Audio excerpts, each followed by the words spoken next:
Uh, the reason why this is so necessary is some guys out there that have been locked up for a long time, and they can hear me out there in places like Caravans and Darrington, which is the memorial now. And I bring them things where what we do is try to uplift and encourage them to keep going.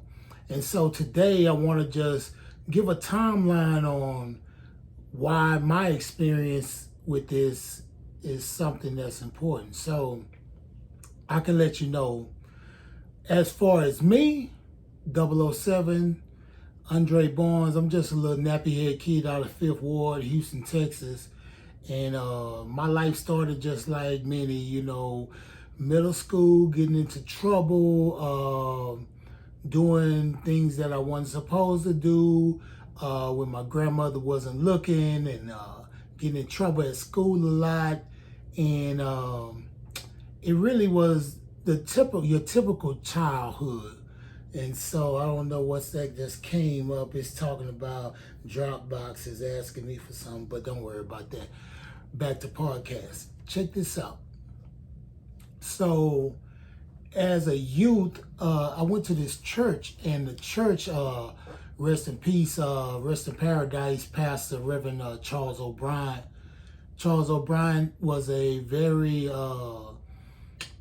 big thing in my life when I was a child. See, Charles O'Brien, he was one of the daddies that was on the street, and I can explain that. It wasn't too many daddies in our neighborhood, man. A lot of people lived with their grandparents, and on my street, we had two daddies and one grandpa, and that was the whole street of men. So you had Charles Lane and Charles O'Brien, and they stayed right across the street from each other. Big T, Thomas Lane's daddy, and Stanley O'Brien's daddy, Charles O'Brien. But let me tell you the thing, how he got us in the church. He had a basketball goal. He had one of those professional basketball goals, and this in Fifth Ward. And he had a nice ball, like one of them $50 balls. See, back then, a $50 ball was big time. So this in the 80s. So then he told us, you can play on this basketball goal all you want to. You can play with this ball all you want to, and I'm going to play with you too. But as long as you go to church with me. And so we went to Vacation Bible School. That's how we started. And then it started to where our parents started going to the churches. And so those two dudes are the only daddies on our block. And so that's kind of how I was introduced to spirituality, but I soon swayed from that because I joined the choir, and I was a youth choir director. Youth people really don't know about that. I was a youth choir director at about 14 years old. And so me being 14 years old, I didn't take things well. So I'm from the streets. So a lot of mothers and older women and stuff in the, church, they would just try to check me every time. They'd say, hey, you better not come up here with no tie no more. You better have a tie on when you minister. You minister through music, you better have a tie. You got to have a tie. And a lot of that stuff, a lot of the politics in church and stuff, it blew my head up to where I left church. I was like, nah, this ain't it right here. These people, they making it hard for me to even be in here. And so when I met another cat, the worldly cat, he said, hey man, you can rap. You good. Oh, we finna do some things. See, he gave me the affirmation that I needed that the church didn't give me. So a lot of the church folks are running people off. See, you got to catch a fish before you clean a fish. Don't try to clean a fish and you ain't caught him yet. So catch the fish before you clean a fish. And that was in my section. And that's what happened to me. And so I ended up making a record, traveling all over the world, doing a lot of good things. But then drugs happened. And I found myself in prison in 2000. the year 2000, I found myself in prison, and so it was a rude awakening for me, you know, because it was my first time in prison. Because I've been to jail a lot, been to the county, been to the city, but as far as prison, this was my first time in prison. So what happened was, it was a culture shock. It was a language barrier that I didn't know about. It was a lot of things I didn't know about. So my first spot was the FDC downtown. I stayed in that FDC downtown from like November 2000 till 2001, like January, right?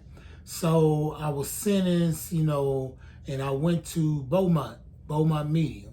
And once I went to Beaumont Medium, they put me in the hole for about 30 days. So I'm in the hole like 30 days, and I'm not seeing nothing, and the hole is just this little small room. It's got a toilet in there, but you're almost sleeping next to the toilet. So the thing about that was, I did time right there from 2000 to 2004, and I got out of Beaumont, got out. Now, in that time, I was like, man, you know what? I don't need Jesus. I don't need all that. I just need to be a good boy, man. I'm going to be a good boy, man. But that didn't work. That didn't work. So I end up back in jail, not even within a year. I was out. I wasn't even out a year. So I ended up back in jail on a violation. And so I violated, and I went back in federal hold. But this time they put me like 30 miles from Mexico. I was in a place called Falfurrias, Texas. And I was the only black in there, black person in there, African American, whatever you want to call it. They put me in a Pison tank. So, y'all know about Pisons and Serranos and Border Brothers and TS Brothers, all that. Y'all know about Mexican Mafia. You know about Pison. So I was in a Pison tank. And so the thing was, in that tank, God came to me in a dream. He came to me in a dream, and he said, I need to get out. To get out, I need to do his will, or something bad is going to happen to me for a long time. I didn't know what that something bad was. I just said, you know, I'm going to go and give my life to Jesus Christ, because I don't know if he talking about death or he talking about a long time in jail. I don't know. I'm just going to give my life to Jesus Christ, right? So I did.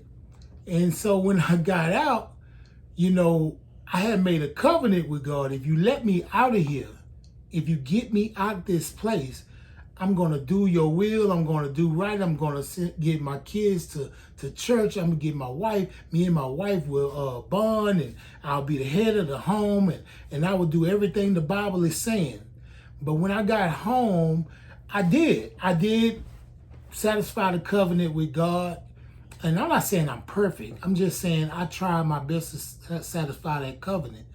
And so we opened up a bookstore, a Christian bookstore, me and my wife. And then we both got into biblical school. I went for a little while. She went for a long while. She even got a degree now. So I went for a little while in biblical school, and I was in there, and I learned a lot. And I started learning stuff about Jesus Christ that I didn't really think about. And the convincing thing was that how much he loved me. He died for me. He was selfless, and he gave his life for me. And when I needed to give my life back over to him, I did it out of fear, and I didn't do it out of love. So this time I say, I'm doing it out of love. I'm giving my life to Jesus Christ out of love, because I know he loves me, right? So that's how I came to Jesus Christ. Now, the cold part about that is, when you give your life to Jesus Christ, it's a gap period that I had, right? So this gap period, I got to explain it. The gap period was this. When I gave my life to Jesus Christ, I'm in a church now. Now, I had to find a way to be alone.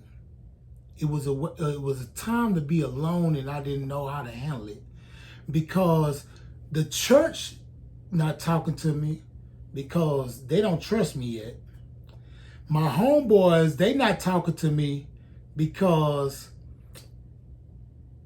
I'm not talking like them and I'm not going to places they going and I'm not doing the things they doing. So my phone was dry. Either it was my wife or it was job or something like that. That was the only way my phone would ring. And so I had to find a way to be alone for a while. And so I'm going to tell you how God steps in and brings people together. I said the other day that my pastor was saying life moves at the speed of relationships. So it was a guy that I knew, well, my uncle, his name is Wayne. He told me that there is a guy I work with. His name is John from SOM, a rap group called SOM. I'm like, I never heard of SOM, right? And so he's like, man, you should talk to him, you know? So I ended up talking to him on the phone. Never met him, you know? And so we started talking, you know? I needed a brother, a good Christian brother to talk to. I'm talking to him on the phone, you know, every other day. And so then he introduces me on the phone to Trey 9. So then I'm introduced to Trey 9 over the phone. And so Trey 9's like, hey, man, I need you to come, you know, do something for the kids and stuff. I say, man, I don't rap no more, man. I'm strictly Jesus Christ, man. That's all I do, man, you know. And so he said, just come talk to the kids, you know. And so I went and talked to the kids a few times with Trey 9. Then I met Gifted, and me and Gifted started being good friends, and we was talking on the phone. And now I got this community of brothers that's holding me accountable for my actions. And they would say, hey, Double O, you tripping, man. You're slip hanging, man. You shouldn't do that. You shouldn't say that. I used to go off the top at certain people, and he would say, hey, man, that life over. Don't do that no more.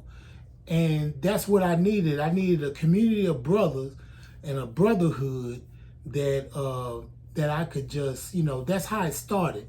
And so then I had got a whole bunch of brothers when I went on tour. 5 took us all on tour. Victorious, Brian Trejo, and my boy Craig James. He set up a tour called the True Story Tour. And I was a little seasoned. I wasn't wobbly leg Christian at the time, but it gave me another brotherhood that I cherish to this day, and we still brothers to this day. And so we went out on that tour, and man, we made a bond that couldn't be broken. And so we just did a tour a few months ago, the same True Story tour 2, and it was phenomenal. I'm telling you, it was phenomenal, man. And so what I'm saying is this. I'm saying that I got to go back to the front of this and tell you that the church has to give more affirmations to these young kids. You have to tell them something to keep them in the church walls. You know, it's a statistic that comes, a stat that comes out that says 80% of kids that turn 18 leave the church and never come back. That's because we don't give them we don't compete with what these people are giving them. You know, Jesus is enough. Like I said, hey, Jesus is enough. But it's not, but some of these kids, they're not hearing that. They could be in church all this time, and once they leave because a lot of faking going on in church, a lot of stuff that we not liking is going on in church. So I'm telling you right now, give your kids something that they can relate to. Christian rap is one thing, they can relate to that. Functions, youth functions, do youth functions at your church. Don't just do church things like 100 Women in Red Day. No, we don't need to do that. We need to do something for the children. We need to do something for the youth. You know, if you're worried about tithes and tithes only and the offerings, if you only worried about that, you done lost already. You done lost your church already. I'm telling you, worry about souls, man. The importance of a soul.